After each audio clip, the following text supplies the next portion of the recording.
कराची के मशहूर कारोबारी मरकज़ गुल प्लाज़ा सानहे ते सिंध सरकार 8 अरब 45 करोड़ रुपयनि जो पैकेज मंज़ूर करे छॾियो आहे। इन पैकेज में आख़िर केतिरो पैसो वठंदो उहो हिन सरकारी दस्तावेज़ में साम्हूं अची वियो आहे। अस्सलाम वालेकुम नाज़रीन, आउं आहियां GM खोखर, ॾिसी रहिया आहियो FIR डिजिटल। अॼु असीं ॻाल्हाईंदासीं हिकु अहिड़े सरकारी दस्तावेज़ बाबति जंहिं सिंध जी सियासत, वापारी हल्कनि ऐं आम शहरनि में गुज़िरियल केतिरनि ई महीननि खां वॾो बहस छेड़े छॾियो आहे, जंहिं लाइ सिंध हुकूमत सप्लीमेंट्री बजट में गुल प्लाज़ा सानहे जे मुतासिरनि लाइ 8 अरब 45 करोड़ रुपयनि खां वधीक माली इमदाद जो मुआवज़नि जी तजवीज़ पेश कई आहे। पर उते सवाल उहो पैदा थिए थो त आख़िर ही रक़म कंहिंखे मिलंदी, केरु केतिरो मुआवज़ो वठंदो, 700 करोड़ रुपया वापारनि खे कहिड़े बुनियाद ते ॾिना पिया वञनि ऐं 85 गुम थियल माण्हुनि जे ख़ानदाननि लाइ हुकूमत छा ऐलान कयो आहे। अॼु असां सरकारी बजट दस्तावेज़नि जे बुनियाद ते समूरियूं हक़ीक़तूं, अंग अखर ऐं तफ़सील तव्हांजे साम्हूं रखंदासीं त इन लाइ वीडियो खे आख़िर ताईं ज़रूरु ॾिसिजो, छाकाणि त आख़िर में असां अव्हांखे उहो बि ॿुधाईंदासीं त हिन पूरे पैकेज बाबति कहिड़ा वॾा सवाल अञा ताईं जवाब तलब आहिनि। गुल प्लाज़ा सानहो कराची जे इन्हनि अलमनाक वाक़नि मां हिकु आहे जंहिं केतिरनि ई ख़ानदाननि खां संदसि प्यारा खसे वरिता, सवें माण्हुनि जो रोज़गार ख़तमु करे छॾियो ऐं वापारियुनि खे अरबें रुपयनि जो नुक़सानु पहुतो।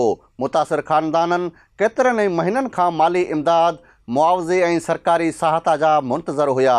हाणे सिंध हुकूमत सप्लीमेंट्री बजट में इन्हनि लाइ वॾो माली पैकेज जी तजवीज़ पेश कई आहे। ही समूरी रक़म कराची कमिश्नर जे खाते ज़रिए जारी करण जी तजवीज़ ॾिनी वई आहे। सरकारी दस्तावेज़नि मूजिबि गुल प्लाज़ा सानहे सां लाॻापियल मुख़्तलिफ़ मदनि लाइ मजमूई तौर ते 8 अरब 45 करोड़ रुपया मुख़्तस करण जी तजवीज़ आहे। ही रक़म मुख़्तलिफ़ क़िस्तनि जी माली इमदाद, मुआवज़नि ऐं रिहाइशी सहायता लाइ विरहाई पई वञे। हाणे अचो त हिकु हिकु करे ॾिसूं त सिंध हुकूमत गुल प्लाज़ा सानहे दौरान गुम थियल 85 माण्हुनि जे ख़ानदान लाइ 85 करोड़ रुपया मुख़्तस करण जी तजवीज़ ॾिनी आहे। हिन ऐलान जो मक़सदु मुतासिर ख़ानदान जी माली सहायता करणु आहे। रिपोर्ट मूजिबि 60 करोड़ रुपया इन्हनि मुतासिर दुकानदारनि ऐं ख़ानदान लाइ रखिया विया आहिनि जिन जो कारोबार या घर ॿार इन सानहे सबबि मुतासिर थिया ऐं हिन पैकेज जो सभ खां वॾो हिसो 700 करोड़ रुपया आहे। ही रक़म गुल प्लाज़ा जे वापारियुनि जे दुकानदारनि खे मुआवज़े तौरु ॾियण जी तजवीज़ आहे, पर ही रक़म हर कंहिं खे हिकु जहिड़ी न मिलंदी। सरकारी दस्तावेज़नि मुताबिक़ अदायगियूं कराची चैम्बर ऑफ कॉमर्स जे तशख़ीस जी बुनियाद ते कयूं वेंदियूं, याने जंहिं वापारीअ जो जेतिरो नुक़सानु थियो आहे उनखे ओतिरो ॾिनो वेंदो। इन हिसाब सां मुआवज़ो ॾियण जो चयो वियो आहे। लियारी जे इन्हनि रहवासियुनि लाइ बि 10 करोड़ रुपया रखिया विया आहिनि जेके मुतासिर इमारतनि मां मुंतक़िल थिया या जिन खे ख़ाली करायो वियो।